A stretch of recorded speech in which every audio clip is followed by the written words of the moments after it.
Good evening, ladies and gentlemen. Welcome to the January 16th, 2024 meeting of the San Carlos Planning and Transportation Commission. We'll call our meeting to order. We have tonight no requests that I'm aware of for remote participation under Assembly Bill 2449. And so with that, would you please stand and join me in the Pledge of Allegiance? I pledge allegiance to the flag of the United States of America and to the republic for which it stands, one nation, under God, indivisible, with liberty and justice for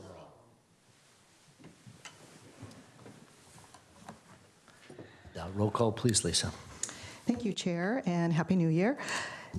Commissioner Garvey is absent this evening, excused, so I will start the roll call with Commissioner Castaneda. Present. Commissioner Roof. Present. Vice Chair Clements. Present. And Chair Iacopone. Present. Thank you, and good evening, everyone. Before we start, I'd like to just review an important item that we've been reminding the public about at our meetings, and that is that this meeting is a limited public forum for public comment. Speakers must stay on topic if speaking to a particular agenda item, and if speaking during the general public comment, they must address matters within the subject matter jurisdiction of the city. If speakers fail to follow these rules or the city's rules on decorum and civility, they will be warned, and if continued to disregard our rules, they will, their opportunity to speak will be ended for the evening. So thank you very much. Our agenda item number 5 is the approval of minutes. We have 2 sets of minutes for commissioners to approve here this evening. So the first is 5A, approval of the November 2023 Planning and Transportation Commission meeting minutes. Are there any amendments or comments? Seeing none. Chair. Sorry. Vice Chair, please. Thank you. A very minor typo, but it was an amusing typo. I thought we could fix at the bottom of packet page 4, and it was on my comment. Wanted to know what features of the design would inhibit noise from traveling. I think there should be an I in there for noise. Just thought that was worth it. Thank you. That's all, Chair. Thank you very much. Do we have a motion to approve? I move that we approve the November 20th, 2023 Planning and Transportation Commission meeting minutes with that amendment. Thank you. I second the motion. Very good. Thank you. Commissioner Castaneda. Yes. Commissioner Roof. Yes. Vice Chair Clements. Yes. And Chair Iacopone. Yes. Thank you, everyone. And then the second set of minutes we have is the approval of our December 4, 2023 meeting minutes. Again, any comments, edits? Seeing none, I'll move to approve. I'll second that motion. Thank you. Commissioner Castaneda. Yes. Commissioner Roof. Yes. Vice Chair Clements. Yes. And Chair Iacopone. Yes. Thank you very much. And I didn't say welcome to all of the folks that might be joining us from home this evening.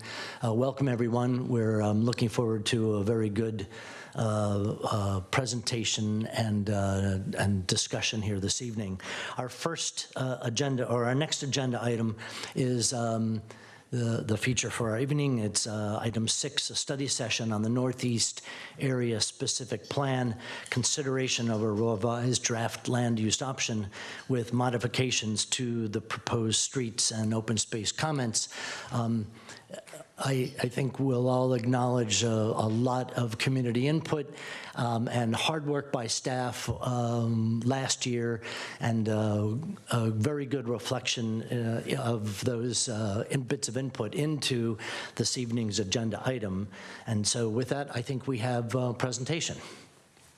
Great, thank you. Good evening. Good evening, commissioners, and good evening to the community members that are here in person and those joining us via Zoom. My name is Sajudi Hawk, and I'm the Senior Management Analyst with the Community Development Department and the city's project manager for the Northeast Area Specific Plan.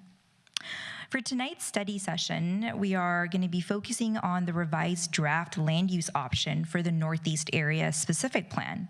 Staff is requesting that the Commission provide feedback on the revised draft land use option and modifications to the proposed street and open space concepts for the Northeast area, and provide to the City Council input on the preferred land use option. For our agenda this evening, we'll provide a brief overview of the project, the previous land use options, and the input received from the Planning and Transportation Commission, City Council, and key stakeholders, and really spend the bulk of the study session discussing the revised draft land use option and the urban design frameworks. And we'll end the presentation with the project timeline and next steps. And then we will open the floor for questions and clarifications. Before we dive in, I wanted to reintroduce our project team. The city has been working with a team of consultants to support us in the creation of this plan, and that is led by Perkins and Will. Tonight we have Mark Asnes and Geeti Salwal remotely joining us from Perkins and Will, and we are also joined by Dina Belzar from Strategic Economics. On the city side, we are joined by Al Savey, our Community Development Director, Lisa Porras, our our Planning Manager, and Adam Aronson, our Housing and Economic Development Manager. I'll begin the presentation with a quick project refresher. The plan focuses on the Northeast area, which is approximately 145 acres, and this includes the area north of Holly Street to the San Carlos city limit at Belmont Creek.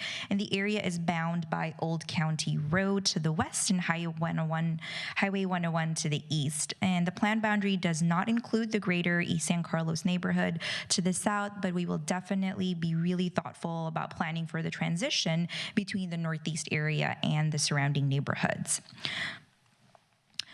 The city is creating the specific plan because over the past several years, we've seen an increased interest in redeveloping properties in the area. As part of the City of San Carlos 2022 and now 2023 strategic plan, the City Council directed staff to create a specific plan to really manage the change coming in the area. The plan provides us with the opportunity to really consider and tackle some big questions, such as how to support the thriving businesses that are there today and celebrate the area's industrial legacy, and how to create easy and safe ways for people to walk, bike, take transit, and drive within the district, and how to address flooding and other environmental issues in the district. And so really using the specific plan as a vehicle for positive change. I will hand it over to Mark to walk us through the remaining slides. Thank you, Sajidi. Good evening, commissioners. So when we last spoke in September, my colleague Geeti Salwal presented our preliminary urban design framework, which included recommendations around a new street network where we would propose new streets and pathways, as well as thinking around a resiliency framework, which included this concept of green spines that were extending from the existing stormwater drain channels that are closer to 101 and extending them throughout the district to really effectively manage existing extreme weather events and stormwater issues, as well as the future vulnerability around sea level rise. My colleague also presented 3 preliminary land use alternatives. The first was option 1, all employment, which is the diagram on the left, which really investigated what about if we concentrated our higher intensity new employment uses in the northern segment of the district, really focused around Quarry and Industrial Road, that intersection. So really thinking about a transition from higher intensity employment uses to a preservation of light industrial uses as you moved further south of Brigado. That was option 1. Option 2A, employment was housing plus housing, took that medium intensity employment land use category and really expanded it across a larger swath of the district, with specifically looking at the southwestern corner of the district being allowed for residential mixed use.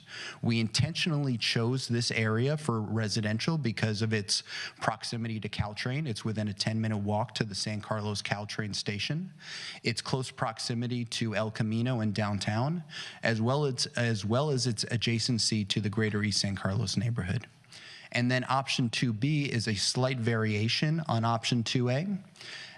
But now we were looking at a wider swath of residential filling the entire area south of Taylor. Some additional elements that we proposed as part of this preliminary concept was an idea of a community main street that was in the interior of the district with a concentration of retail and active uses, as well as that purple triangle, which was a proposed community amenity and open space. So this is just a high-level selection of the feedback we received from this commission when we presented those preliminary comments. Some of what we heard was remove the proposed alleyways to create space for light industrial businesses, that this commission supported proposed flooding and environmental resilience recommendations, that there was general support for housing allowance in the land use plan, but we needed to be intentional, that we needed to ensure that existing businesses are not put in a disadvantaged position. There were concerns about more biotech development and a suggestion to locate housing in the south of Taylor Way area.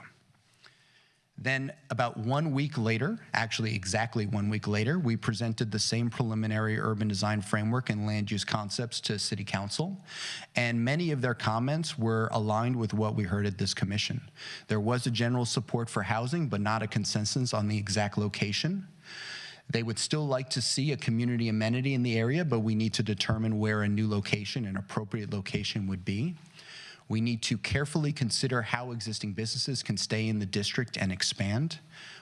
They requested that we evaluate the 50-foot setback along Belmont Creek and what the impact would be on adjacent properties. The importance to consider transition to the greater East San Carlos neighborhood, reconsider locations of new streets to mitigate impacts on property owners, and then finally, bring the ground floor manufacturing and artisan spaces into the preferred alternative.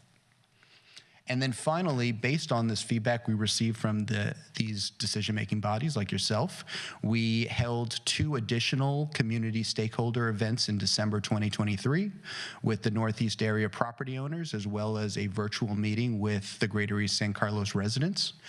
And as we were showing the modified thinking around land use and urban design, there was still some concerns around pedestrian connections into the greater San Carlos neighborhood, most notably concerns about conflict between large trucks and new bike lanes and sidewalks. There was concern about a 24-hour industrial operation in close proximity to new housing, concerns with taller residential buildings that would be adjacent to smaller commercial properties. A general consensus that we should always be mindful to not fall into the trap of other cities and completely eradicate industrial uses. And then also a recommendation to put Eastside Connect on the northeast area segment of Old County Road.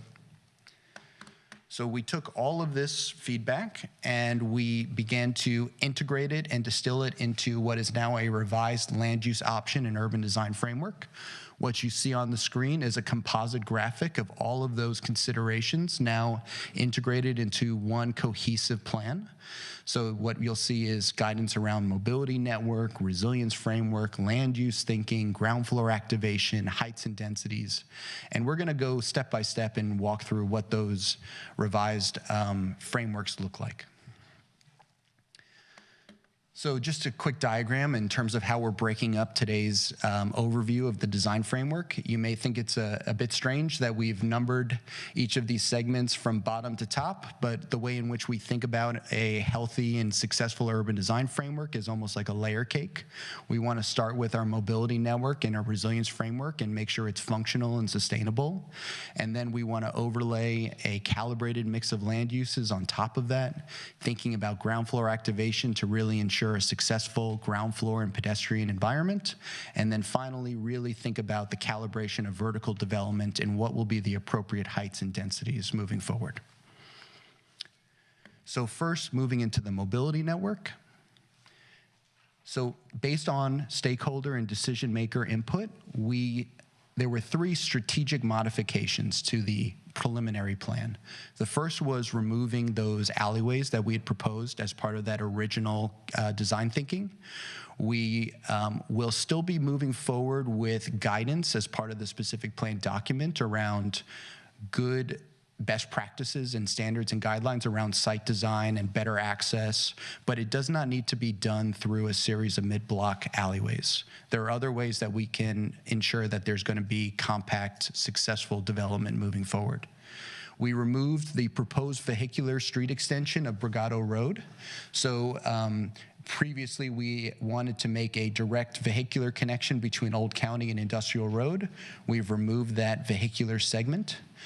And then finally, we've removed the proposed vehicular north-south street segment from Brigado to Taylor Way. So as we move into what is moving forward as part of our revised urban design framework, you'll see in that red arrow that we are still moving forward with a new street segment that would connect Quarry Road to Brigado Road. So Brigado would no longer end in a cul-de-sac. There would be this opportunity for vehicles to move either down Brigado to Old County or to continue throughout the district and continue on to Glen Way to hit Taylor Way. And then we overlaid our thinking around our vehicular network with a robust active transportation network.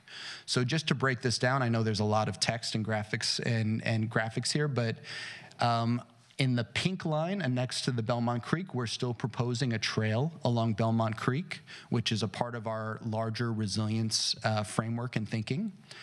We're proposing a complete sidewalk network along all streets. Currently, there is not a complete sidewalk network within the district. In terms of these red arrows that you see, we are proposing pedestrian-only access pathways that would connect Quarry Road to Belmont Creek. Instead of a vehicular street now connecting Brigado, it would be a pedestrian-only access path that would reinforce that existing tunnel that's along F Street that connects you from Old County Road through the Caltrain berm and to El Camino. We want to really strengthen that pedestrian connection. And then finally, we are moving forward and recommending a pedestrian connection to the Greater East San Carlos neighborhood. And then finally, the green lines that you'll see is a recommendation that is aligned with the adopted bicycle master plan for protected bike lanes on Old County Road. Thinking about protected bike lanes on Industrial Road and really ensuring that that boulevard becomes a multimodal boulevard, as well as protected bike lanes along Taylor Way. So now moving into the resilience framework. Modifications based on stakeholder and decision maker input. We did assess the appropriate setback along Belmont Creek. We really want to align with the recommendations that were put forward by One Shoreline, that they've strongly said that due to the vulnerability of flooding from the creek into the district, we really need to ensure that there's space for water within the creek itself, and we need to ensure that buildings themselves are not built right up against the creek. This will lead to modifications of new buildings within 10 years' time, because we really need to ensure that there is a opportunity for a larger capital project that can allow for an expansion of the creek channel, a regrading and vegetation of that channel, and really allow for this to be a much more successful type of condition. And so what we still are advocating for that 50-foot setback. We do feel like it is critical to the larger resilience plan. We could see, as part of further investigation, an opportunity for variances and maybe in select kind of conditions, but generally we really want to move forward with a more wide creek setback. We heard that we should realign the green infrastructure spine that was kind of very purely extending from the existing stormwater channel that's just east of Industrial Road, closer to 101. We've realigned that to Brigado Road. And then we've also removed the park space and proposed community amenity on the triangular parcel. So when we look at our proposed resilience framework, you'll see we're advocating for a regraded creek bank with landscape setback that will effectively manage flooding events and sea level rise. We're still moving forward with that idea of this larger concept of the green spines, but now it's about enhanced green stormwater infrastructure within the right-of-way, specifically on Brigado, Old County Road, Industrial Road, and Taylor Way. We are moving forward with our recommendations from BKF, our civil engineers on our consultant team, who have said that we need to implement the storm drain pipe improvements that were identified in the storm drain master plan and really make sure that that's happening in coordination with the redesign and reconstruction of specific streets. And then finally, that pink star that you see that's along the Williams Business Park, that is a proposal for a significant new public open space or community amenity that would only be triggered with the redevelopment of that property. But again, we see an opportunity with a change in land use and new users coming in, a real need for a public open space that can serve multiple purposes. It can obviously be a usable open space for the public, but it can also effectively manage stormwater, enhance biodiversity, mitigate urban heat island. There's a lot of opportunity within our specific plan document where that becomes a very critical part of our thinking. So then moving into land use plan. Before we get into our proposed thinking around land use, we wanted to just acknowledge that we're really building off of what's already put forward as in the general plan in terms of land use designations, really studying what's in general plan, what's the existing zoning code, specifically the permitted uses within the light industrial zoning district and the industrial professional zoning district. And really all of that is helping to shape where we're moving with our revised land use scenario. But I think it's important to note that at this stage in the planning process, we're not assigning a specific zoning district. That will be a part of this process. It'll come in time once we've received an endorsed preferred alternative. So now moving into calibrated permitted uses into the land use categories. And I think the emphasis is really on the permitted uses because that purple area that you see is really all within this light industrial area that exists today. And what we really want to emphasize is that in terms of permitted, allowable types of uses that we see moving forward within the district, they are already allowed within the current zoning. So, and we'll talk more about this kind of the nuances around what's a high intensity, medium intensity, and light industrial later on in the presentation, but I really want to drive home that this large swath of the district is designated as light industrial, which means that the types of uses that you see in the district today, whether that's general industrial, warehousing, service, commercial within this area, is more than by right allowed, as well as this opportunity to grow and expand. There's research and development, R&D, and biotech. This is also an allowed use that's already in the light industrial professional zoning district.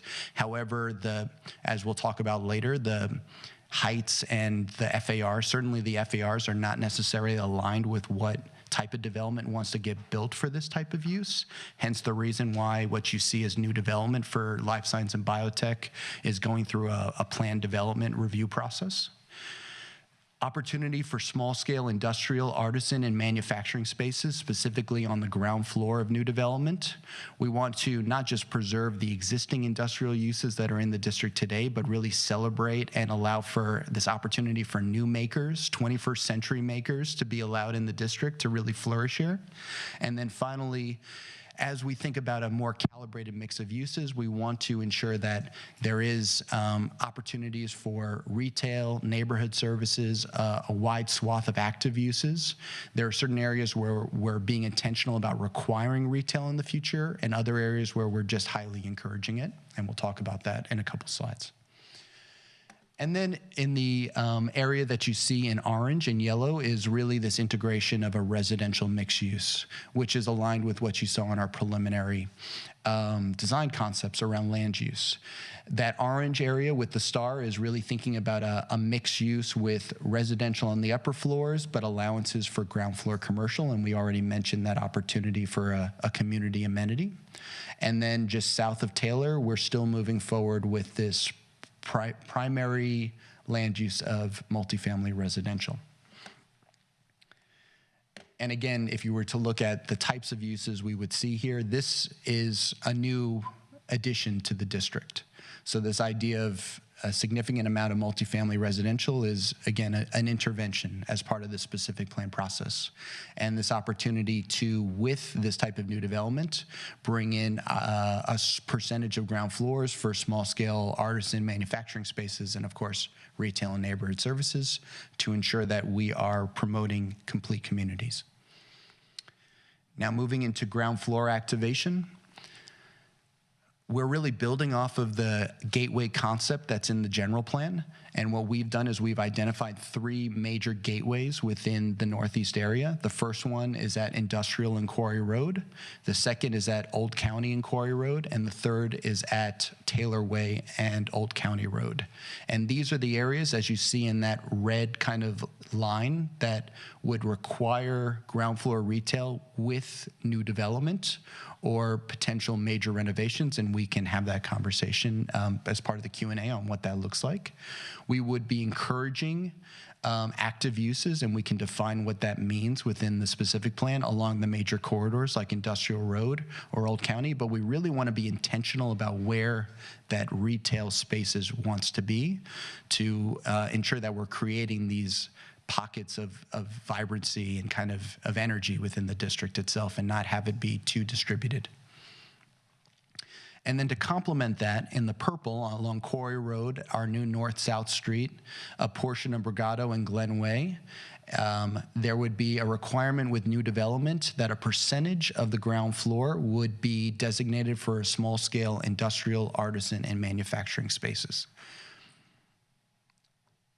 And just an example, a built example of a project that's done just that is the 100 Hooper project in Central Soma in San Francisco. As part of a planning process that was done for Central Soma, they required ground floor, what they refer to in San Francisco as PDR spaces, what we're referring to as manufacturing, artisan, and small-scale warehouse spaces.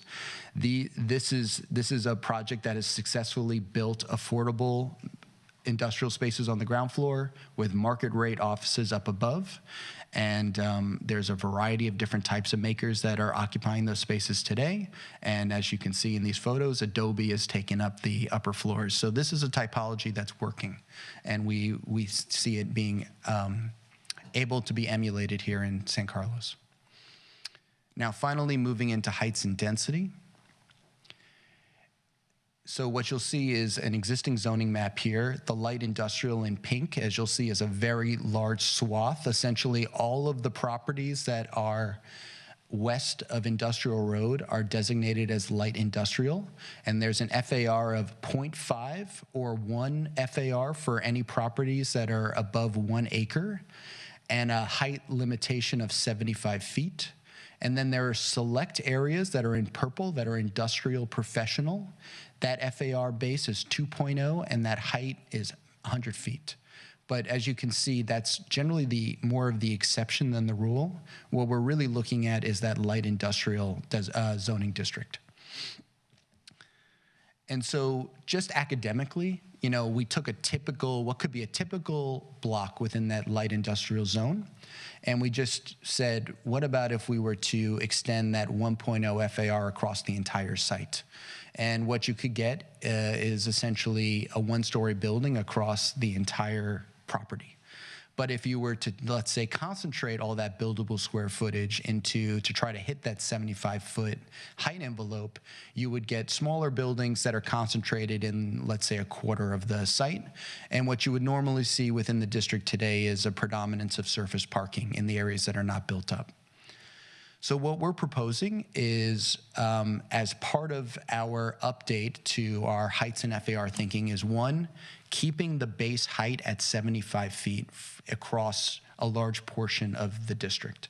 But we are proposing to increase the FAR to be able to allow for a more wide range of different types of employment uses without necessarily having to go through a plan development review process. This would be by right.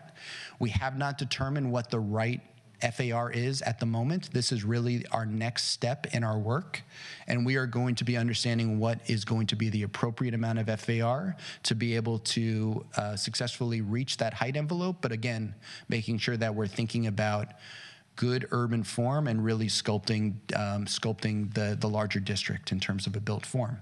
And then, of course, because we're not going through a plan development review process, this type of development with this new development entitlements would have to go through the development standards and design standards that are going to be codified in our specific plan document. So really thinking about guidance around greater porosity, opportunities for open spaces, thinking about setbacks and being environmentally sensitive to, let's say, habitat areas like Belmont Creek, or step downs to sensitive areas like our single-family residential areas. So all of that would, again, be required as part of going through the specific plan.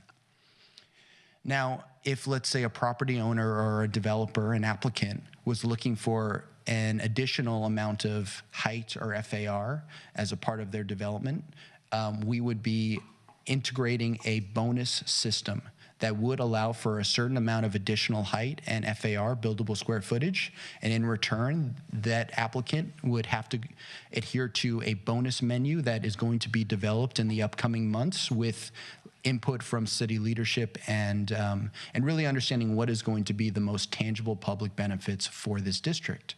So, for example, with that additional height and FAR, could it be an opportunity to support more affordable housing, neighborhood services, funding capital projects like what we've talked about that needs to be done for the Belmont Creek, or building out some of the streetscapes. So again, that is something that we're going to be developing in the next couple months, and we'll be coming back to this commission to talk through in more detail. But just some early considerations, primarily around height. So, what we have discussed is, again, keeping that base height primarily at 75 feet, but in areas where, let's say, the district gateway at Industrial and Quarry Road, could there be a bonus height upwards of 200 feet? As we get further south toward Old County Road, would we step down and still allow for a bonus height of 150 feet? And then as we get closer to some of the light industrial kind of legacy businesses, or just thinking about stepping down to the residential, more likely, would we think about a 100-foot bonus? And again, this is early considerations. I think there's a lot of things that are going to determine what's the right bonus height. FAA regulations and what can actually get built out is going to be one of the main factors. But again, we're going to be doing some extensive modeling to understand what is the right, appropriate urban form. And then moving into the residential mixed-use area, again, a base height at 75 feet, but potentially in that mixed-use area that's north of Taylor Way, could we go upwards of 120 feet? And then in that area that's south of Taylor Way, that's primarily multifamily residential, I think I want to read this out very carefully because there is a lot of sensitivity around this, but if there was, we are not proposing any bonus height in this area to be respectful of the existing Greater East San Carlos neighborhood. However, additional height on residential properties that adjacent to the Greater East San Carlos neighborhood would only be allowed if requested as a development concession as allowed under the state density bonus law. But as we've talked about in depth about this, we do think that that base height of 75 feet is appropriate, that it will generally allow for multifamily developers to build to what they would actually pencil out as part of their pro forma and would be appropriate, and wouldn't necessarily require those type of development bonuses. And we can talk about that in more detail, and there's folks in the room who can really speak to the intricacies of the state density bonus law. But we have been thinking about what that step down would look like on a property, a multifamily property next to the Greater East San Carlos neighborhood. So if we were to start at the left side of this diagram, we are proposing a 75-foot height allowance along Taylor Way. I think it's really important to note that these are very deep lots. So even if we were to go 120 feet deep for an allowance of 75 feet and then step down to 35 feet of height, we would still have 150 feet of depth of 35 feet before you would reach a required 30-foot rear setback, so that's 180 feet. And then it's important to note that there's also an existing 50-foot easement that cannot be built on. So that is, that's an extensive amount of feet of stepping down of 35 feet before you were to get to the actual property line of an existing single-family residence. And so that is my overview of the design framework. I'm going to pass it back to Sujudi. Thank you, Mark. I will quickly go over the project timeline and the next steps. As the timeline shows on the screen, we're currently in winter 2024, so halfway through the process with the goal of determining the preferred land use option, which will really be the foundation for the specific plan, and then we can begin the environmental review process. We will be taking this item to City Council with the input we received tonight on February 12th with the goal of City Council selecting a preferred scenario. After that, from the spring to fall of this year, the project team will start drafting the specific plan and continue the environmental review process. And then in early 2025, after a review from the PTC and City Council of the draft, the specific plan would then be adopted. As a reminder, this is a study session and staff is requesting that the commission provide input again on the revised draft land use option and the included modified proposed streets and open space concepts, and really provide input to City Council for them to work towards a preferred land use option. With that, I will end the presentation and open the floor for questions. To keep it organized, I will be moderating the questions and directed to the appropriate staff person or consultant to help answer that question. Thank you. Great, thank you, Sujudi. And Mark, thank you for your presentation and quite comprehensive. I'm sure my colleagues, like I do, have a couple of questions. Can I ask, why don't we maybe go in turn 2 questions, and then we'll cycle through and then make sure that everyone's voice is in. Commissioner Castaneda, would you like to start? Yes. We don't have a particular zoning classification as yet. It's my understanding that all of the existing businesses, the uses, would be permitted under the current plan. I'm wondering if you could discuss the issue of self-storage. I know that's a concern of some of the owners of businesses in the area. I know we've lost some self-storage in San Carlos recently, and I'm not sure of the existence of other opportunities for that. So as I understand it, it's a legal non-conforming use. Correct. That's existing, but that would not permit any expansion, is that correct? Yes. And would that require a conditional use permit? For an expansion, I'll let Lisa answer that question. Thank you, Commissioner Castaneda. Currently, self-storage is not a permitted use anywhere in the city of San Carlos. So where those existing uses happen to be in place, they are technically grandfathered in, and they can continue to operate. Only when they decide to leave, vacate, demolish the property, and, the property owner decides to do something different, would they be required to adhere to any of the permitted uses or conditionally permitted uses that we have today or that would be allowed under the specific plan. So to answer your question, because it's not a permitted use, there's no opportunity to expand the business. Yeah. And my other question is, one of the other ones is, I'd like to get a little guidance on what will be required down the road. I know we're not there yet, for provisions having housing next to this industry. In other words, we have this existing in other places. The developers, what kind of notice do they have to provide tenants about these land uses near to them of industrial uses?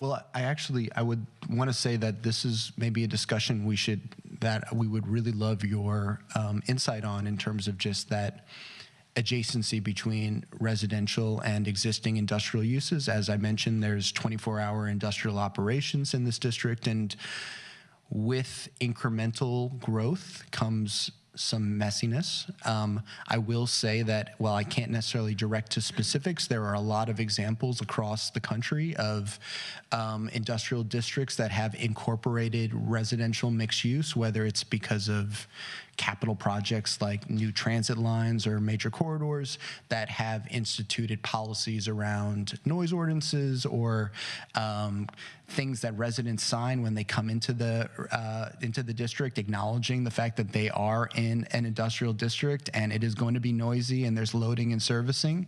And I do think that this is something that, if we get to an endorsed preferred alternative, that we can get into the specifics on what that looks like and work very closely with city staff on how that could be implemented as part of the larger plan. Okay, thank you. Thank you, Commissioner. Vice Chair Clements. Thank you, Chair. There's a lot here, and I want to thank our consultants, thank our staff for really listening to the feedback from the community and the concerns, and especially things like this would be a good road extension, except it's actually not along parcel line, some really basic issues that have been really worked on a lot since the last time we saw this. So I want to thank you for that responsiveness.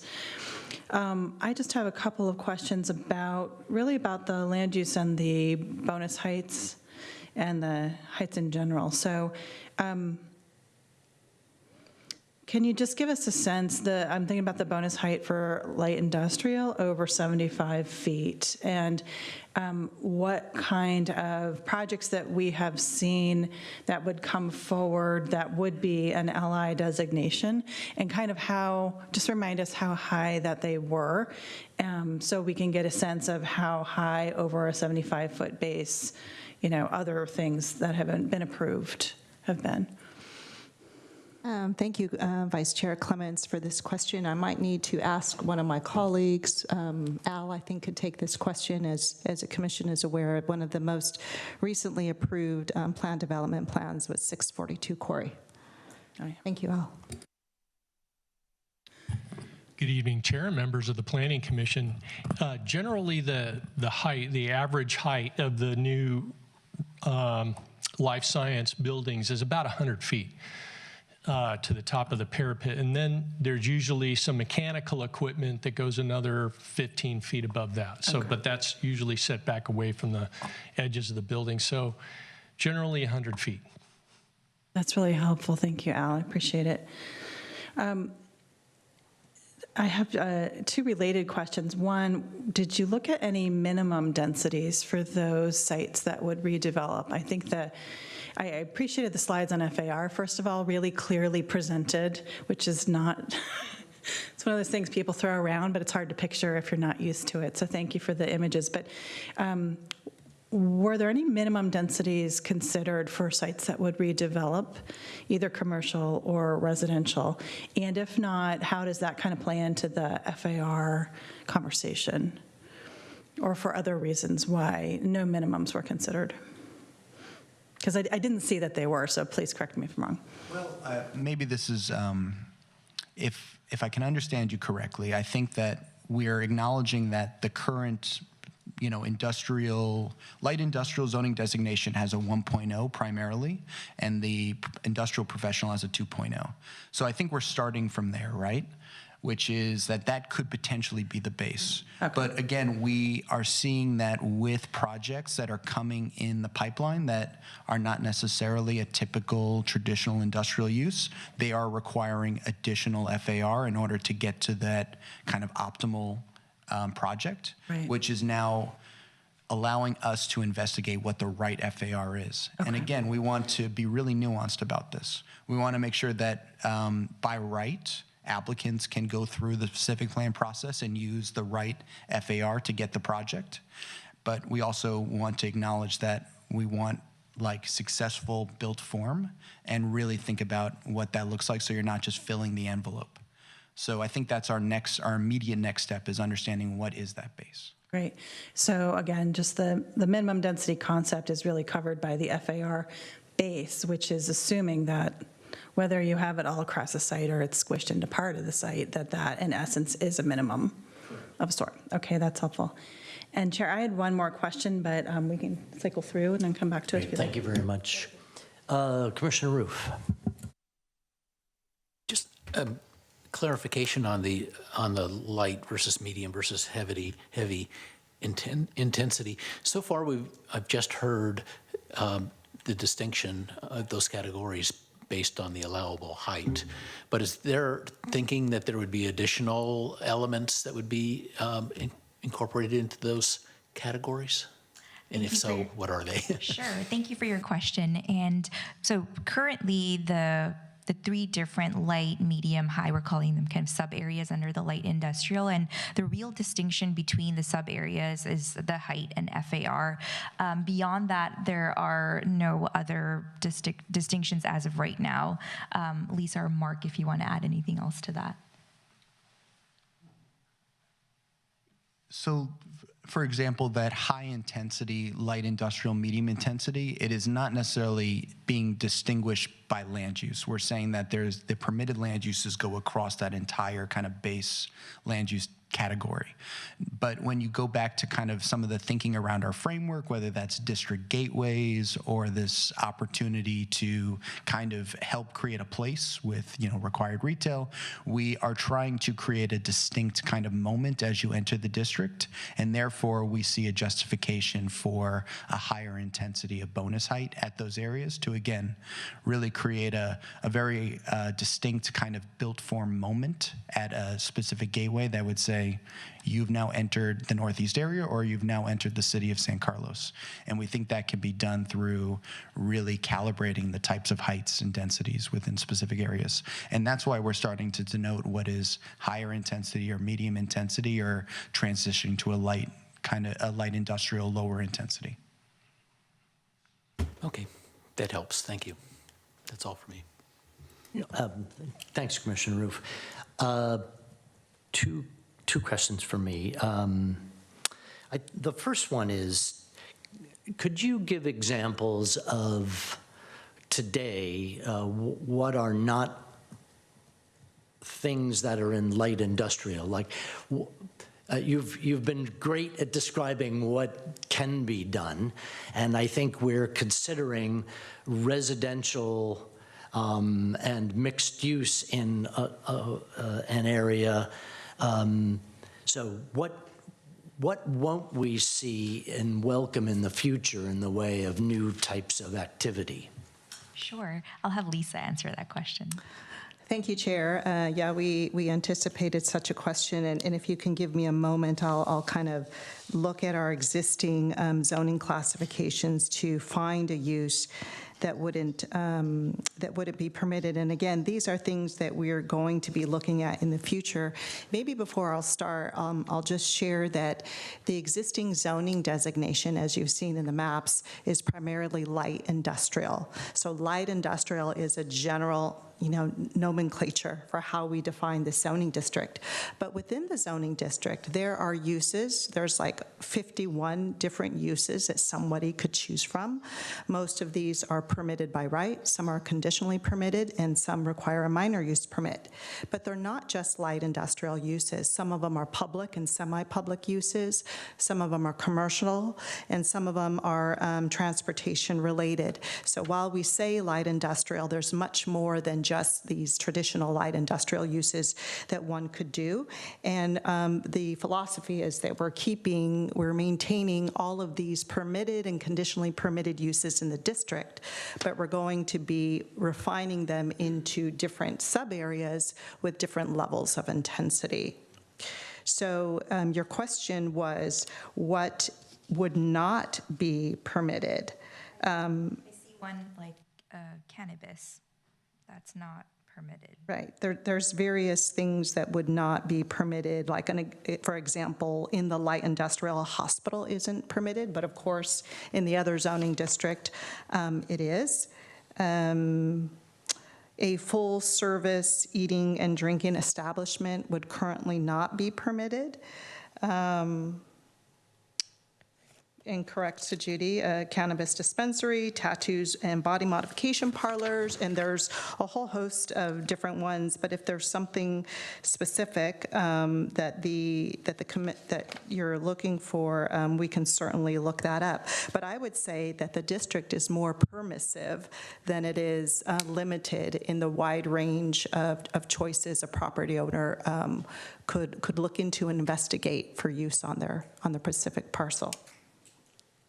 That's really helpful, and what it reinforces is that the light industrial designation is a pretty broad net for businesses or commercial activity that might like to continue, of course, but also redevelop and establish a new business in San Carlos. They have a lot of latitude, is what I'm taking away. So thank you for that. When I looked at, actually I didn't say, so for the record, I had the opportunity to visit with the team at Delta Star and took a tour of their facility. Really impressive, and it's a real honor to have that group here in our community, and their employment and their energy around being a great citizen. When I read the comments that have come in from a lot of the businesses, the questions seem to have at their core, am I going to be forced to change? Or how long does my legal non-conforming right stand? Or in other words, what preservation of existing rights do they have?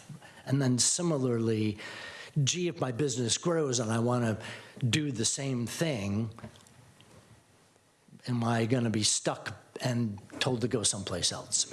So if you could give us some insight into the duration of rights and the opportunity for growing as, say, an existing business, that would be helpful. Mm-hmm. Thank you. I'll have Lisa start to answer that question, and maybe Mark, you can add what we're looking into with the specific plan as to like what would trigger the change and when would the new land uses associated with the specific plan come into effect for developers. So I'll start off with any business that's currently operating today is not going to be forced to change into something different once this specific plan is adopted. Just like the self-storage has been continued to operate, since 2011. I'm not sure exactly when they started their business here, but in 2011, when the city updated its zoning ordinance comprehensively, was the time the city made a conscious decision to not allow self-storages any longer. However, as we all know, the self-storage continues to operate. So businesses will be able to continue as they normally are, and there is not any forced requirement or any force to change. However, if a property owner decides that they want to demolish their building and build something new, it would need to adhere to the standards that are in place at the time they do that. And then if there's any, one of the things that has been coming up a lot is the change in use. When a tenant decides to leave, could the property owner bring back a similar tenant? And currently, the way that we do that is the answer is yes. Even if it's not permitted, there is a certain amount of time that they're able to bring back that tenant. However, one of the things that we've been talking about is how we want to address these changes of uses and really think about how we would put together an implementation plan for new uses that would be part of this specific plan. And we can develop particular standards that are basically triggered that for any new development, like 100% new development, you have to abide by the standards for buildings and what's allowed for the use to go inside those buildings. And then we can also look at, well, what amount of change could a property owner do and yet still be allowed to do what they've always done and not have to do any of the uses that might be required, such as the retail. So we've heard some comments about that. So that's something that we are carefully thinking about. We have certain requirements on the books today for how we manage change in uses, but that's something that we can calibrate for this plan. Mark, would you like to add anything, or that's good? Okay, thank you. Very good, thank you. That gives good insight into the thinking that you're going through right now and kind of the journey still ahead of us. Commissioner Castaneda, back to you.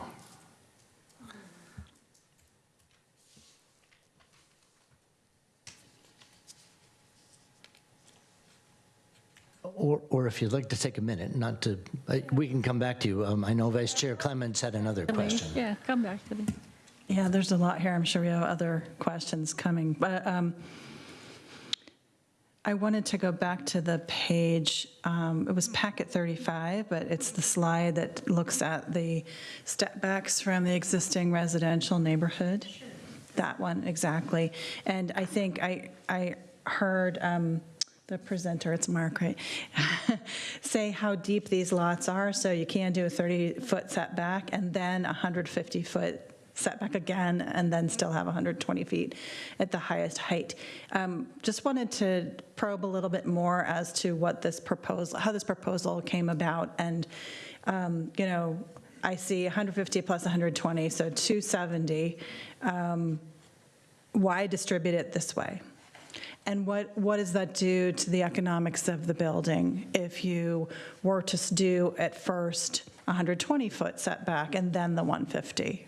So changing up that 270 and how it's distributed for the rest of the depth of the site, and what does that do to the economics of the building?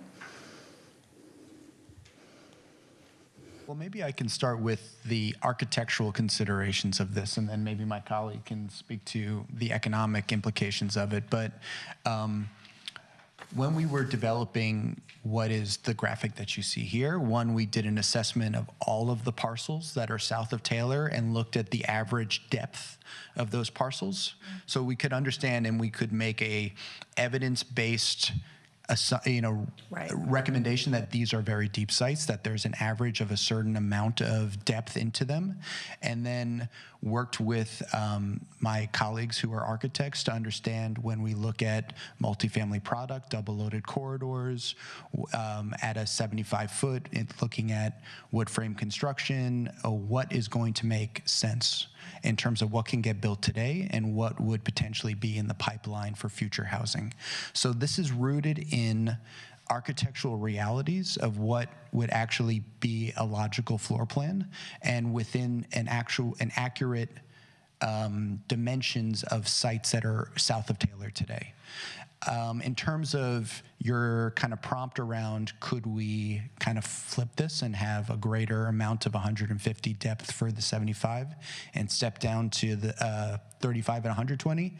For us, we erred to be conservative and cautious, and wanted to, again, amplify the voices that we're hearing from the adjacent neighborhood and try to find something that will pencil out, will provide needed housing, but will also be as sensitive as possible to the adjacent properties. Right.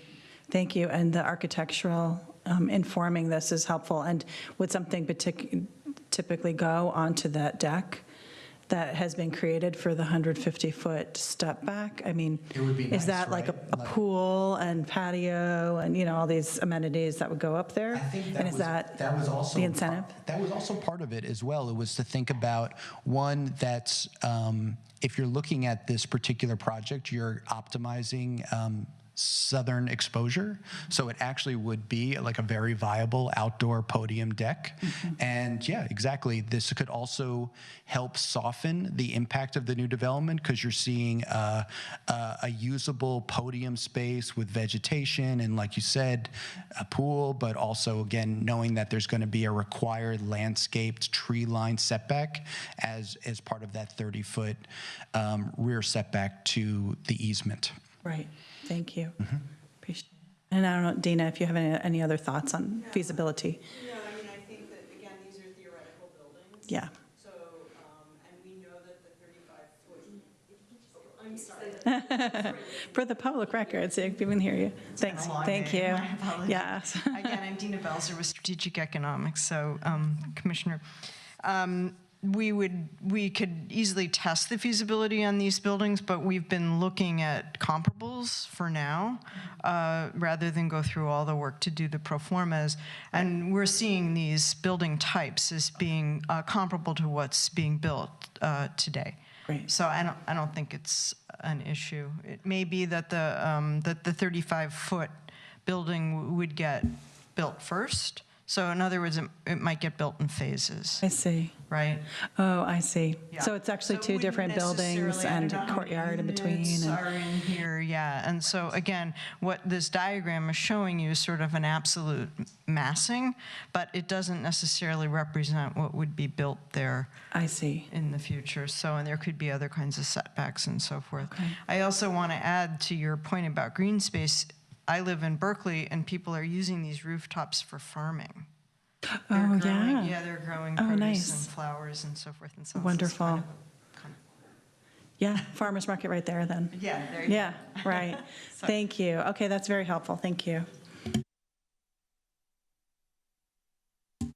Commissioner Castaneda. When I look at this particular drawing that we're looking at for the residential area, and then I look at the plot, I'm assuming that the access to these units and the entrances and exits are all going to be on Old County Road. Is that correct?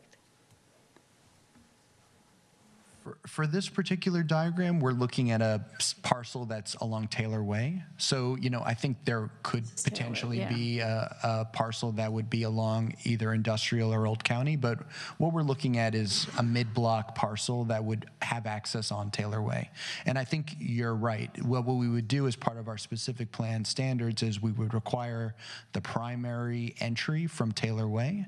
There would be internal kind of corridors. But as you can kind of see, what we have done as part of this academic typology is put a drive aisle that you can kind of see, and on the left hand of the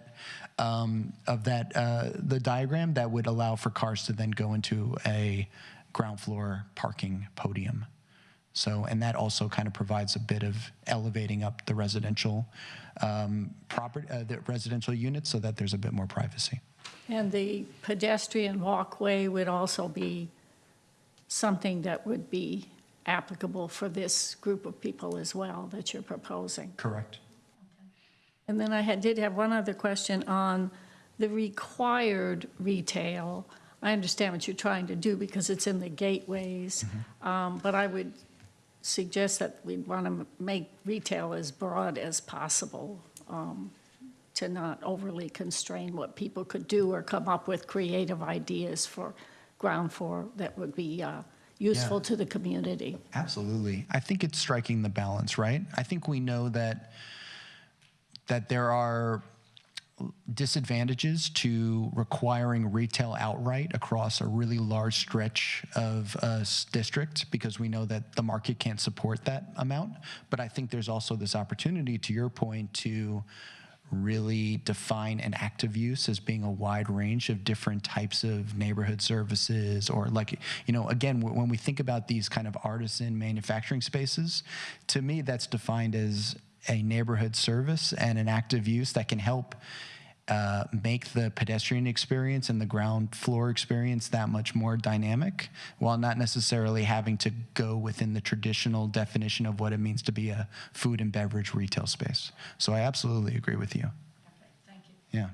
Yeah. Thank you, Commissioner. Commissioner Roof.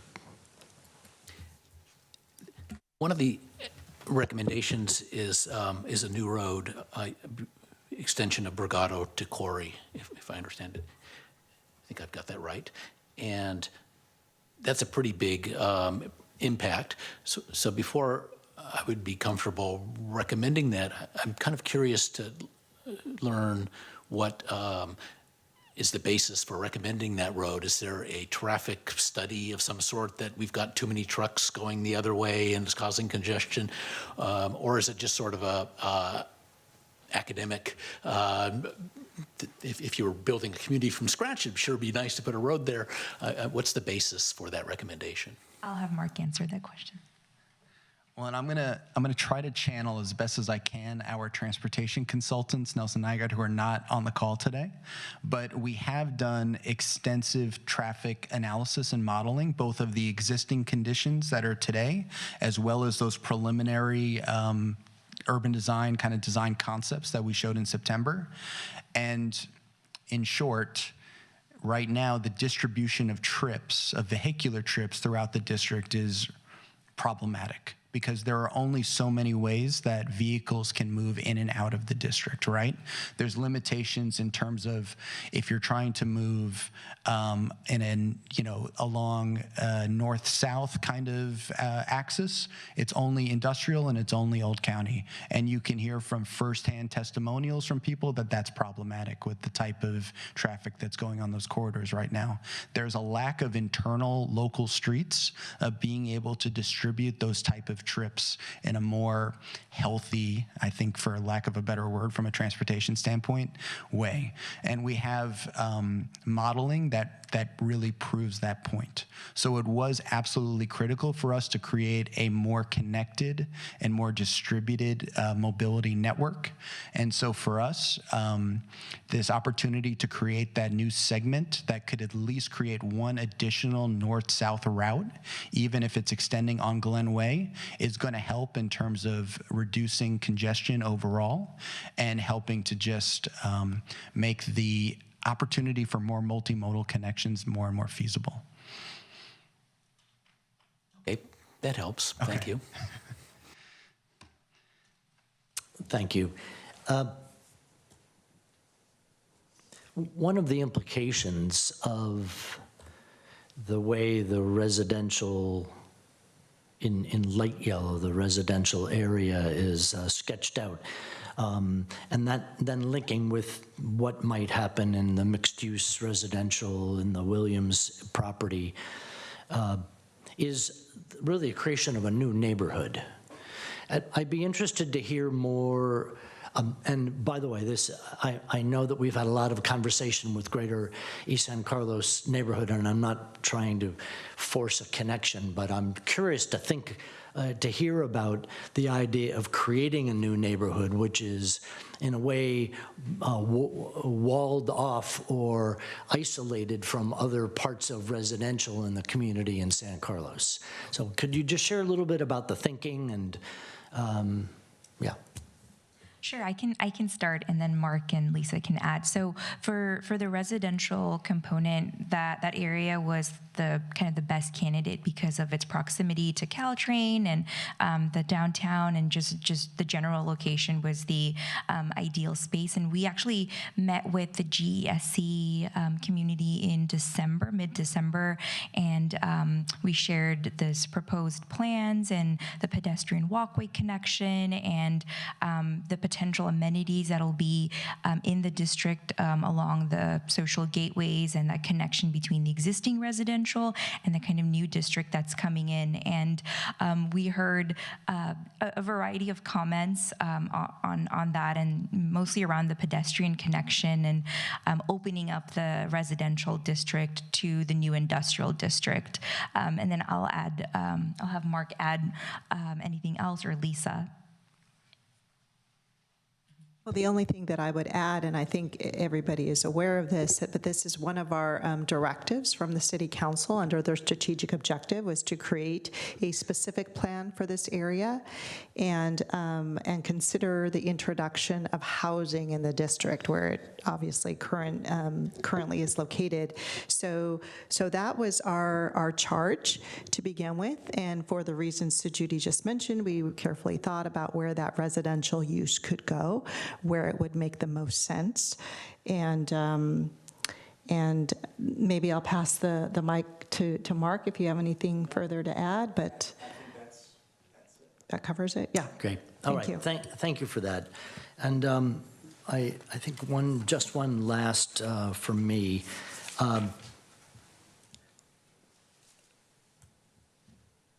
With regard to resiliency and flooding in the area, the design of what I'll call the enhanced drainage system, is it scaled big enough?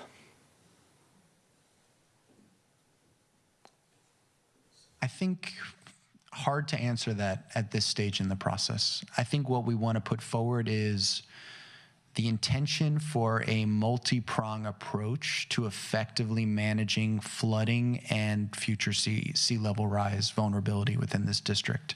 I think that green stormwater infrastructure like enhanced bioswales and is a part of the toolkit that we can deploy, and that's why we're really looking at major streets about how we can help reduce the amount of stormwater that is going into the sewer system right now, which we know is not effectively managing stormwater. Because, a year ago at this time this year, there was a major extreme weather event in the Northeast area, and we saw that the current sewer system and utilities were not going to be able to effectively manage that level of water, and it led to significant property damage. So we started this project with that event happening, and a real guiding principle and kind of value statement when we started that we're going to lead out with resilience. And a part of that is thinking about green streets and what that looks like in terms of infrastructure, but it's also very much about investing in capital projects based on what the storm drain master plan and our engineers within the city are going to be advocating for, to make sure that we are right-sizing underground utilities to be able to manage that moving forward. So to me, it's a multi-prong approach. We are not at that level where we could say whether it's right-sized or not. It's about leading with resilience and getting to those details later on. Thank you, Mark. I think the missed opportunity would be to not designate yet another thoroughfare for yet further bioswales or retention, and therefore, I guess my ask would be, and maybe this is for later, but I'll repeat it later, but my ask would be, before you wrap up a final recommendation, just do the gut check that we're creating enough space, enough optionality in this region to accommodate what the city might choose to do over time, might need to do over time. Great start, thank you very much, and should more be done? Yes, sir. No more questions from me, but colleagues, before we move to public comment. Commissioner Roof. I was just going to offer to make a motion to close, to open public comment. I thank you. I think I'm there as well. I don't know that we need to Have a motion. have a motion. I think we can just make sure we're all comfortable and Move on. It'd be great to hear the public Okay. comments. I agree. Very good. So I have, let's see, let me just check number of speaker cards. By the way, if you came in after we started and you have not filled out a speaker card and would like to speak, they're back at the back. Please grab one, fill it out, and you can bring it up to Lisa, and we'll get you in the queue. I have 1, 2, 3, 4, 5. We'll also acknowledge the number, the speakers that we have online. If you're calling in and would like to speak, I'd like to give you 30 seconds to raise your hand on the Zoom call. And at the end of 30 seconds, Lynette will note who you are, and then we'll take that group as well as the folks here in the room, and we'll create the opportunity for each of you to come up and share your thoughts. And through the chair, I apologize. I'm missing one of the slides in my presentation. I'm going to add it very quickly, but this will give the instructions. But I think there are folks on the call already per Lynette, and we do have some speaker slips in the room. So I'll get that up shortly. Great, thank you very much. So maybe with Lisa's prompt here, we'll start with, let's say, the first 3 speakers. So I'm going to have ask Kate Fickle to come on up, and then on deck Lori Berger, and after Lori, Todd Treckel. Okay, so good evening. Welcome. Evening. You have 2 minutes, please. I don't think I'll take 2 minutes. I spoke at the prior meeting at which this plan was discussed. We had a lot of concerns at that time, and I wanted to express our appreciation that those concerns have been listened to and addressed in the plan that you're seeing tonight. So we feel that the working relationship that the city has developed with the property owners, I should have said that my husband and I own 501 Bricado Road, which is adjacent to the Delta Star property. I think it's been a good one. We look forward to continuing to work with them. We are frankly confused about the zoning and the land use when you have high-intensity light industrial and medium-intensity light industrial and light industrial, but the heaviest industrial company is in the light industrial only section. It just, it's a little hard for us to get our heads around, so I hope that the planning team will kind of work with us to better understand differences in density and any permitted uses between these areas, because now it's a bit of a black fog for us. But in general, we're very pleased with the progress that this plan has made, and the working relationship with the city, and obviously your input and the city council's input. Thank you very much. Lori. I don't have any further comments. Okay, thank you very much. Todd. Good evening. Thank you for the opportunity to be here this evening to speak with you. So my name is Todd Treckel. I represent Hunter Properties. We own Bay Area Self-Storage. We're located at 151 Industrial Road. I appreciate your questions earlier. So we're actually east of Industrial and just south of Belmont Creek there on Industrial. So we've actually been serving the San Carlos community for more than 30 years. We developed Bay Area Self-Storage, and we own and maintain it currently. We serve your residents, your small business owners, your entrepreneurs, and also nonprofits here in this community. We like to think that we're a vital part of your community. In general, we are supportive of the revised recommendations put forth by staff, with 2 exceptions. I have a feeling you're going to know which one of them is. So at present, our self-storage business, as you heard earlier, is a legal non-conforming use. To put it another way, we've been living in purgatory since 2011. The staff report indicates that all existing uses would continue to be permitted. To be consistent with the spirit of maintaining existing businesses, we would respectfully ask that self-storage be recognized as a permitted use within the proposed high-intensity light industrial district. Unfortunately, at present, we can't expand our business. So it's in CC We can't build upon our business, and we to, basically are just kind of living in this spot, which is difficult.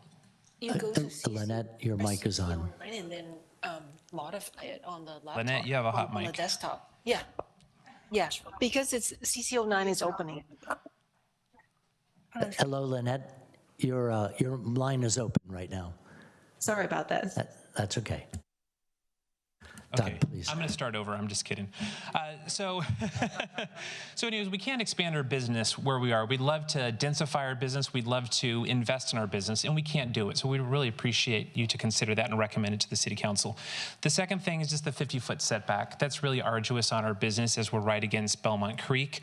We think a 25-foot setback would make a lot more sense. 50-foot setback just really impacts the economic viability of our parcel. So anyways, I appreciate your time. Thank you. Thank you very much for being here tonight and sharing your comments. Fine, thank you so much. Lynette, can I check with you? Are we in a position to take any people online with their hands raised? Yes, we have 2 hands raised. Very good. Let's take them in turn, please. Hold on a second.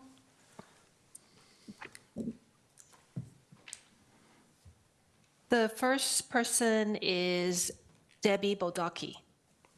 Thank you. Good evening, Debbie. Welcome. You have 2 minutes, please. Good evening, Planning Commission. And I'd first like to say thanks to all the people who've worked on the plan. There have been some great improvements, and the 50-foot creek setback is a great one, except maybe with some exceptions for the storage facility. I agree with what they said.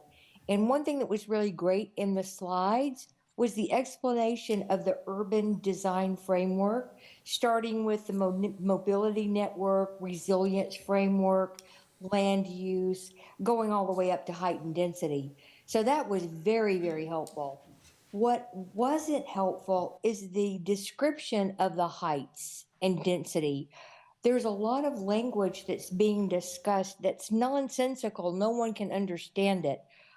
For example, allowing up to 200 feet in height was written in the plan, but no one said 200 feet in the plan, in the actual presentation. And one of the commissioners asked about that and said, and the answer was, we want to create a distinct moment at the entryway to the district. So what does that even mean? You're allowing 200 feet in height because you want to create a distinct moment? That just seems ridiculous as an explanation. And Commissioner Iacopone, thank you so much for asking about the whether or not there's sufficient drainage. It doesn't look so. So that's one thing that I would really appreciate more information on, like while we're building it now, let that be something we give a lot of focus on. And then finally, if the commissioners would help us, would you ask them, what is the tallest height allowed with all the bonus densities?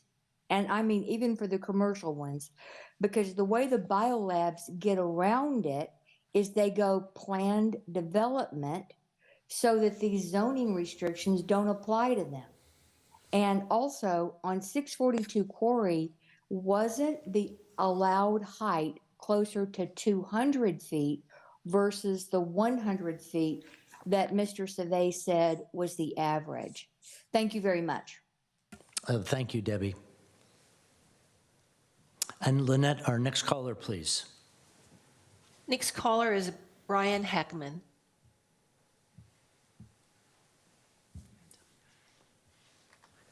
Sorry. Yes, please go ahead. And you have 2 minutes, please, Brian. Yeah, great, thanks. This is Brian Heckman with Graymark Capital. We're the owners of 150 Industrial on the corner of Industrial and Quarry. We also want to kind of thank everybody for their hard work. The plan's really come a long way. It generally looks good. Our concern is that on our site right now, what's proposed is required retail.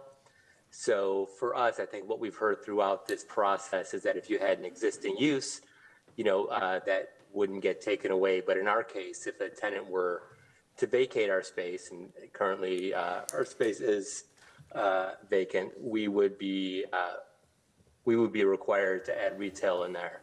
And that space currently has a significant investment from the prior tenant who put in, north of $70 million, and then we put in some money ourselves. And so, our concern is that we're being asked to do something that we weren't. We're concerned that, our parking can't support retail, and our as well as what would be the current use for the remainder. That's another concern of ours. So we appreciate. I think it sounds like there's some discussion about dealing with these issues going forward, but we just wanted to kind of reiterate our concern that our current use, it looks like it's going to be designated to something else, whether we, not just in the case where we redevelop, which we understand, but if a tenant vacates our space. So, getting beyond, right now, I think the rule is 6 months, if the space is vacant for 6 months or longer. So, doing something around that date, that time as well, would be helpful. Thank you very much for your comments this evening, and appreciate your taking the time. Thank you. And Lynette, do we have, those are the two hands that were raised earlier? Well, we had one more. I wasn't sure if it's a technical difficulty on their side. It was hand raised and hand off. Should we give this person to see if they want to speak? Yes, we can do that. This is a public hearing, so please, if that person has their hand raised, let's have them come in. Otherwise, we'll move back here to the council chambers. Yes. Sam Hasberg. Thank you. Good evening, Sam. Thanks for being patient with us. And you have 2 minutes, please. Thank you. Can you hear me? Yes. Okay. The chat and the hands raising function of the Zoom call is disabled. So there are people who may want to participate who cannot raise their hand or chat. I'm representing the Greater East San Carlos Board, who sent a letter to the City Council and Planning Commissioners regarding the issues of flood zone, cleaning up the toxic legacy of past land uses, infrastructure, access from the northern GESC neighborhood, community serving use that is proposed, air quality concerns, and anticipating traffic impacts and height. And I would like to have staff respond to the comments that have been made on behalf of the Greater East San Carlos Neighborhood Board. Thank you. Thank you for your written comments and your comments this evening. We appreciate them. Through the chair, I would just like to check with Lynette to see if she can address the hand raise option, because I think I also received another message that it may not have been working. So maybe we can take a minute to see if we can just ensure that that option is available for those who want to use it. Lynette, Let's make sure, and if she needs some time, of course, we can revert back to speakers here. Okay.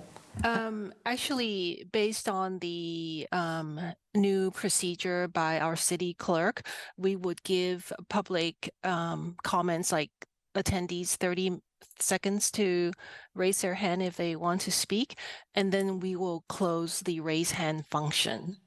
And so if they want to speak, they will need to raise their hand at the allotted time that Chair announced earlier. Okay, Lynette, and we want to make sure that folks have a chance, so maybe we'll take a couple public speakers, and then we'll come back and make the announcement just to make sure we capture everyone who may be attending virtually. Thank you, Lisa. Yes, happy to do that. I have 3 further speaker cards here. And again, we'll take these in turn. Carlos Hernandez, you're up, please. Paul Casperson, you are on deck.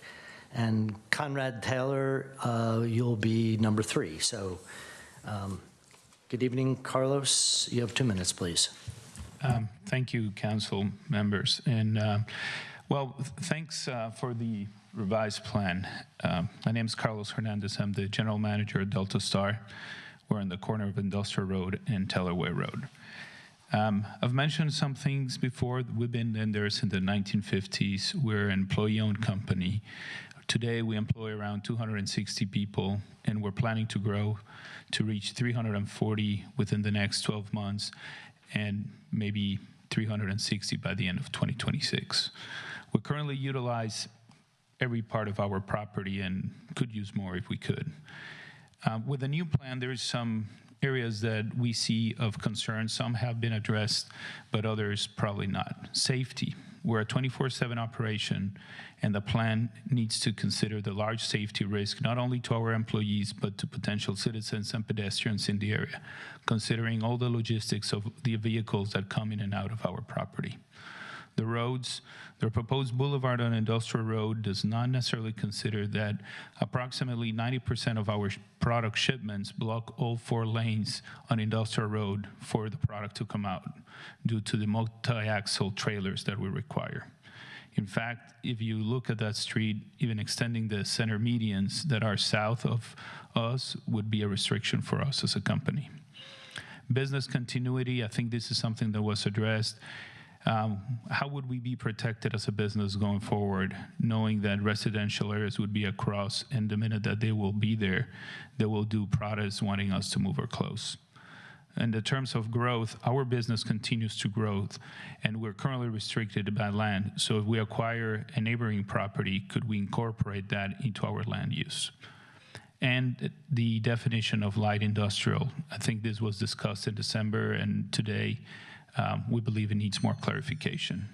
So lastly, we'll continue to participate with the area development plans and invite any members of the staff of the city council that want to come and visit our facility to see firsthand our operation. Thank you. Thank you very much for your comments tonight. Carlos, Paul, good evening, welcome. Hello, thank you. Appreciate being here. Really enjoyed hearing the updates today, so thank you for the thorough responses and explanations. It cleared up a lot of what was on my mind. So I'm representing CellLink Corporation, which is at 610 Quarry Road. I'm the Environmental Health and Safety Officer for the company. So some items that we would appreciate clarification on would be the Community Main Street Pedestrian Trail. So there's currently existing businesses along that stretch, and so we're trying to figure out, these businesses have existing driveways and parking lots, and so we want to figure out if that pathway is going to encroach upon thoroughfares or driveways, parking lots of existing businesses. And then will there be pedestrians now walking on business properties or immediately adjacent to business properties is another question that we would appreciate clarification on. And then as far as the retail required zone, clarification on to how far into Quarry Road that would encroach. Currently we're basically 2 buildings removed from Old County, and so we're trying to figure out how far deep into Quarry. Similar to Delta Star, we have multiple properties in the area. We would love to be able to buy out our neighbors at 610 and expand our facility. We're currently not able to do that just because of negotiations. So we're leasing a warehouse across the street from us, and so we want to figure out later on if we could consolidate our business to one roof, would we be able to? And then also questions on that 50-foot setback, so would that encroach into parking lots, et cetera? And I would love to hear more discussion on the modifications for the Belmont Creek and how they would support 100 and 500-year storms. And thank you. Thank you very much. Conrad, good evening. Welcome. Good evening, commissioners. My name is Conrad Thaler. I'm the property owner of 251 Old County Road. That's Smile and Dogs. I'm also the business owner. And I'm one of those small mom and pop places there that look at this very closely. We chose this location because it was zoned for animal keeping, like that's why there's a couple of vets and other boarding places there. My concern is that once there is residential usage close to me, it's going to be a problem with noise, I believe. Just because it has always been an indoor-outdoor facility since 1968, since it was built. And right now, residential usage is so far out of the core there that it's not a problem. And so, just like the storage facility person, if there's any way that this could be included as a for what's it called, the use, that would be great. So I don't know exactly if my use will be part of the usage or not. I don't know. Is it? It is a minor, it's allowed with a minor use permit, which I'm sure you have if you're operating. I do. And of course, I know that this is all about building more residences in San Carlos. And as I was thinking about it, we just use the bottom floor. We don't use the other 6 or 7 or 8 floors that are right now just air. So I don't have any problems that would be that's used on my property, or I would sell my property for that. But my thought is why can't we just continue to have the businesses, or most of the businesses at the bottom floor? I would be fine if there would be a doggy daycare or boarding at the bottom floor and 7 floors up residentials. Why not? And so I think there would be several businesses here that would go for that. My next door, the awning store, or the other side, the veterinarian place would probably be fine to give up their airspace. That's it. Thank you, Conrad. Thank you. Appreciate your comments, and hopefully you heard about mixed-use opportunities in that area tonight. But I think staff is always available for clarification, so don't hesitate to reach out. Thank you. We have no more speaker slips here, I don't think. So, Lynette, let's go back to, we'll take one more pass for the phones, as we had some indication of a difficulty. Let's give anyone who's listening who didn't get the chance to call in earlier, we'll give you 30 seconds to raise your hand. And at the end of 30 seconds, Lynette will note new callers and will log you in for speaking here this evening.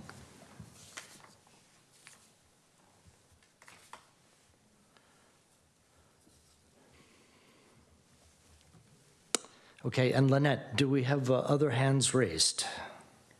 We have one more, Tim. Very good, thank you, Lynette. Tim, can you hear me? Yeah, before you start the timer on me, I just quickly wanted to say this 30 seconds, having 30 seconds to raise your hand and then cutting people off, I'm not sure if that's even legal for a city to do in public comments on Zoom. You need to be careful. Thank you, Tim.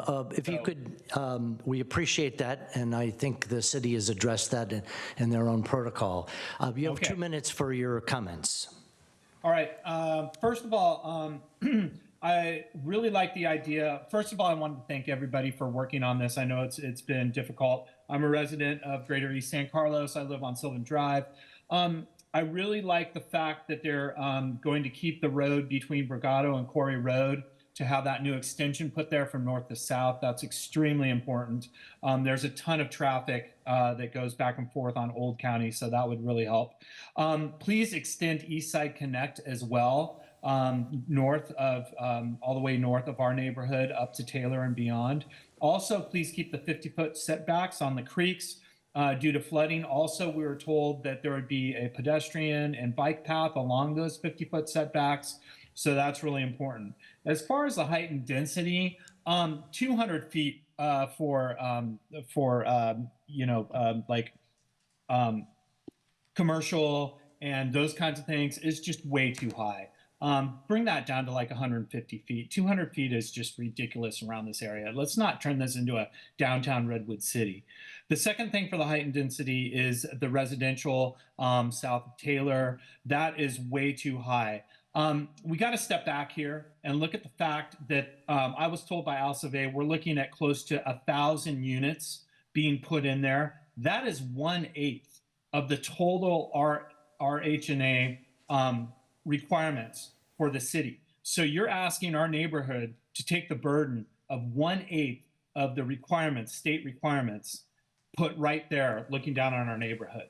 Please do not do that. Please bring the height down to like 50 feet maximum. It is a huge burden on our neighborhood to have that much building right there.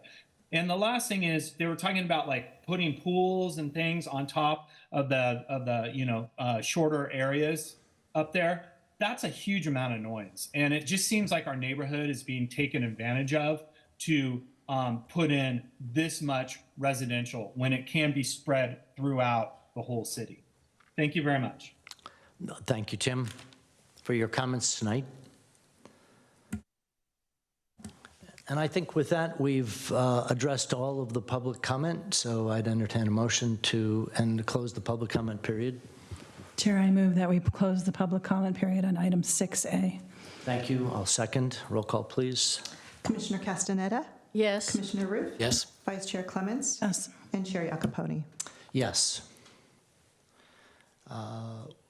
Let's maybe we'll start this evening with Commissioner Roof, and if you could then share your feedback based on what you've heard and your thoughts to give staff the direction they've asked for. Sure. I think the city staff and the consultant group have done a great job at listening to the feedback from the area and coming up with a plan that's looking better and better. I particularly like that there would be a reasonable height limit of 100 feet, if I understood it correctly, but a bonus, but it would be known that a bonus height could be obtained, which would be tied to a community benefit. Really seems to make sense to me. It gives the city some leverage to make sure the development fits with the whole area, and that the developer isn't just maximally filling the envelope. Obviously, the resilience framework and the storm brain work is critical, and I'm glad that that's incorporated here. So, of course, I endorse that. I like the pedestrian and bike connection between Fairfield Drive and Taylor Way. I hate to, we don't want to cause traffic flows through neighborhoods where it doesn't exist now, but having kids be able to go from apartments on one side to the other to see each other, it just sort of bothers me to have a closed community. And so having some connections, if they're bike and pedestrian, seems like a good idea. The bigger picture, residential development, the residential zoning category on Industrial Way and Taylor, that's a lot of land there. There's a lot of opportunity. We're playing a long game here by changing the zoning to residential. All we can do as a city right now is make that zoning change, and that would only occur over a very long period of time.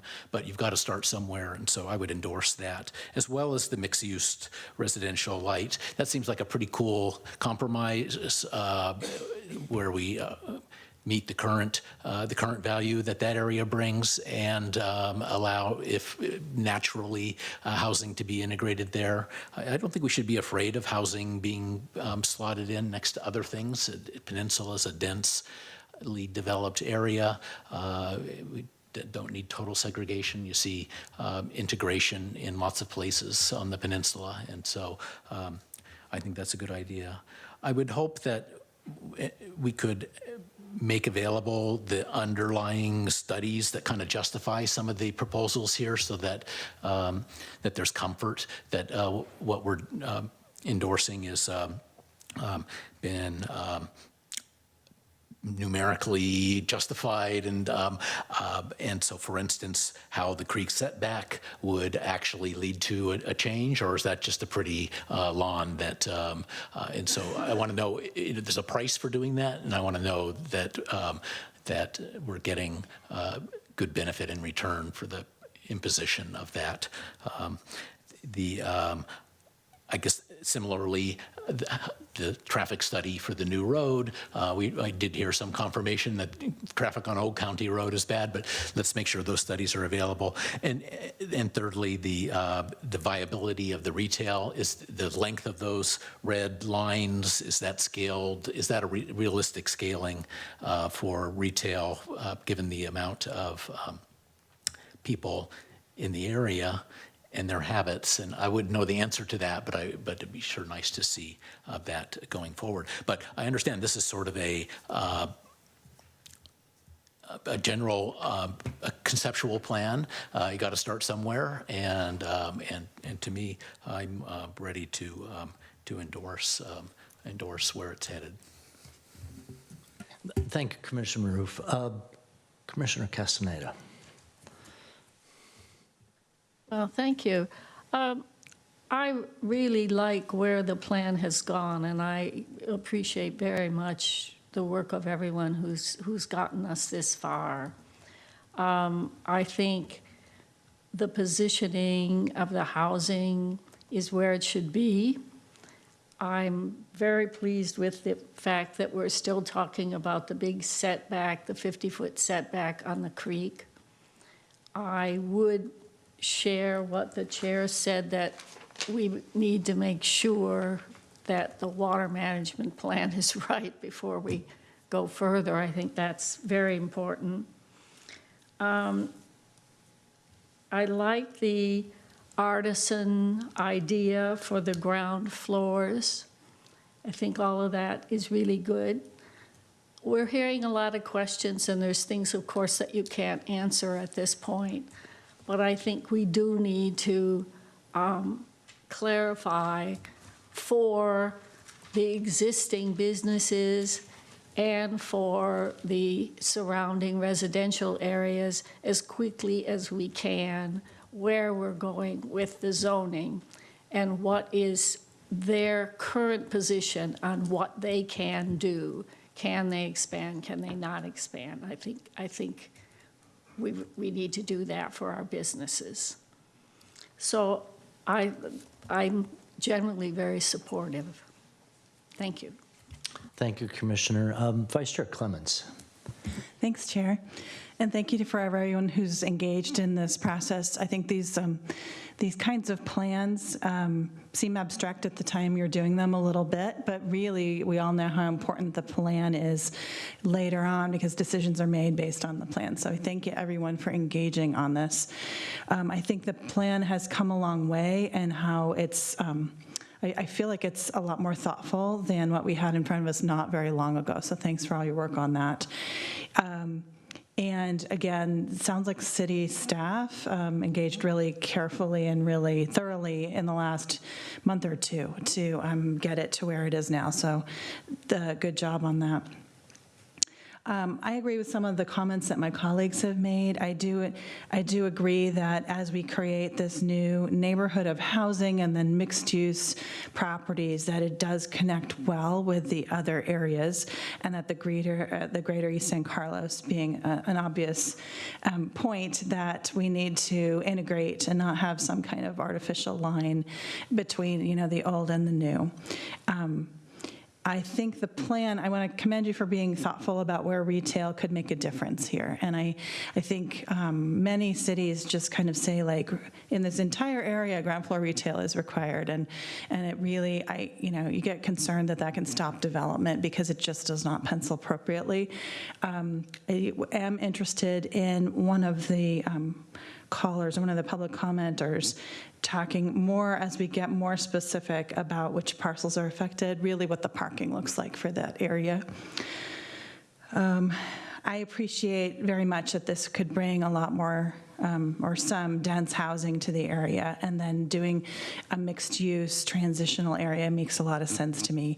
To the extent we can learn from other cities on how to integrate uses like that. I mean, the entire South of Market neighborhood in San Francisco went through this, right? They used to be only industrial, and now there's a thorough mix and a lot of housing there. So we obviously can draw on other cities' experiences.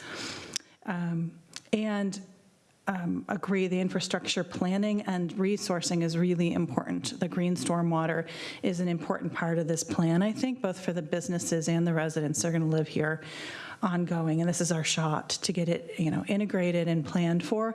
So I'll be interested to figure out again, like, what is the next step on getting from here to there? What does the implementation plan look like? And how can we define permitted uses and the transitions between one use versus another more carefully so that it's as palatable as we can make it for the existing businesses and properties. And so with that, I'm happy that it is where it is, and I'm supportive. Great. Thanks. Thank you, Vice Chair Clements. Appreciate your comments, and Commissioner Castaneda and Roof as well. Supportive of your reflections, maybe just a couple of adds or maybe some reinforcements, and not in a specific order. I want to compliment the team on the flexibility or thinking about floor area ratio. I think that's a very creative way to allow property owners to maximize value on their property, but also do so within the constraints that we're trying to place on with regard to development, in particular height. And I really appreciate the notion that the two blocks just north of Taylor Way, if I understand, would be keeping the 75-foot,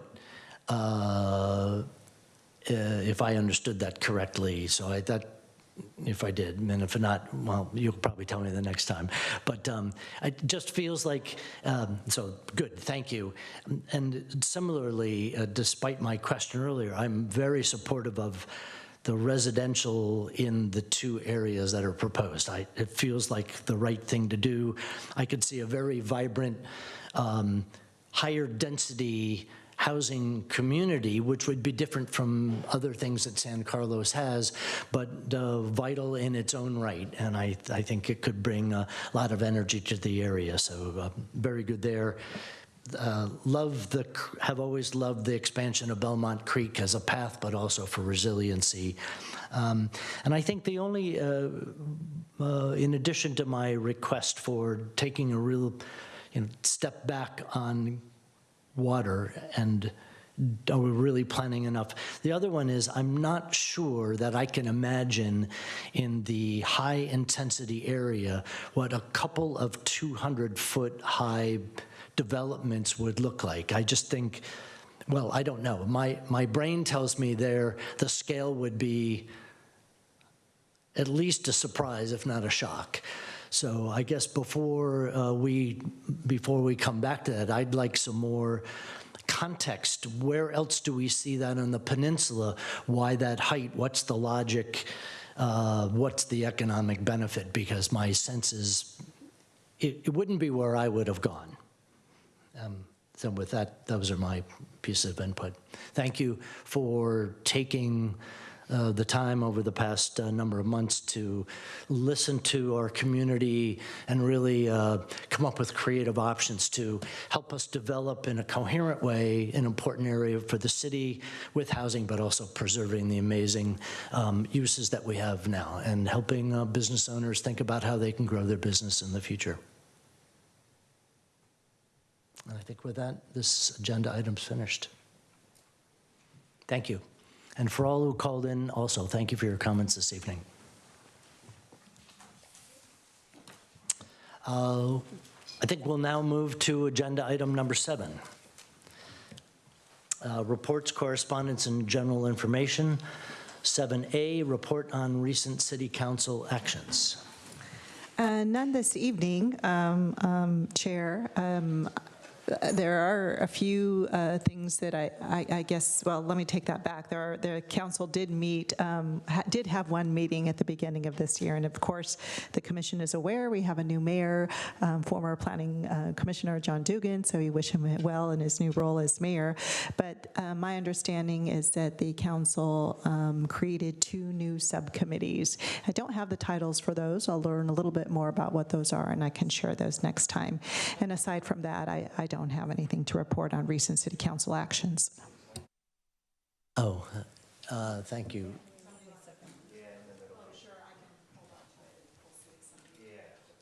Thank you very much. Yeah. Thank you, Lisa. Complete on A? Okay, very good.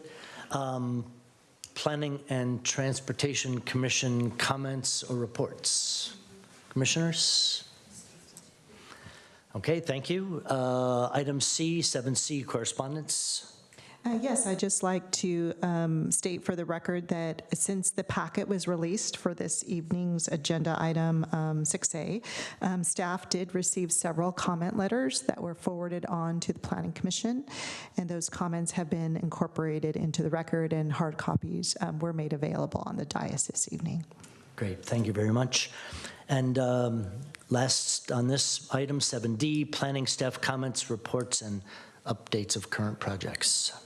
Yes, the next regular meeting of the Planning and Transportation Commission is scheduled for February the 5th.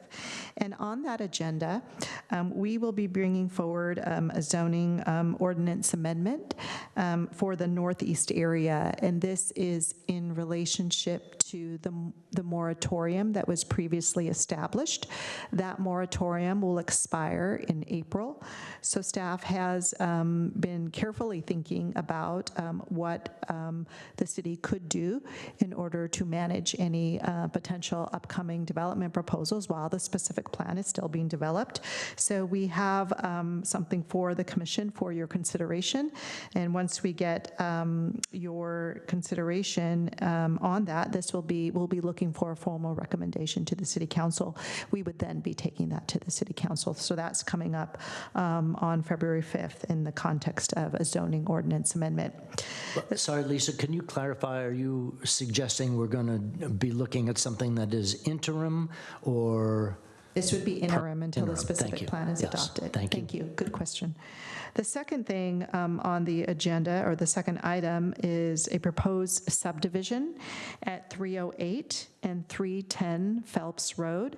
This is a project that would consist of 9 single-family homes and 8 associated accessory dwelling units. So that'll be up for your consideration on the 5th. And those are the only 2 items coming up on the agenda. I would also like to share that in recognition of the Commission's request for a 6-month forecast of what's coming up, I will be producing something for you as correspondence for the February 5th meeting. And that's all I have this evening. Great. Thank you very much, Lisa. And unlike last meeting and maybe the one before, I'm not going to forget our last agenda item, number 8, which is public comment. Thank you. Public comment is limited to items not on the agenda.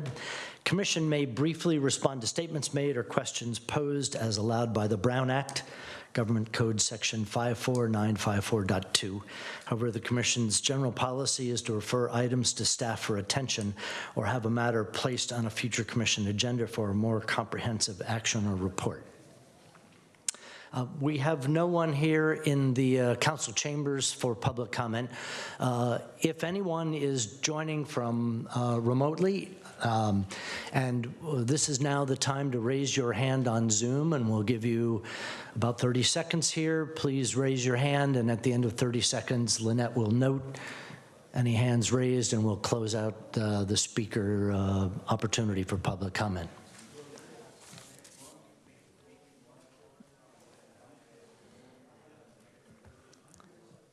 "30 seconds is actually a long time when you're waiting, isn't it?"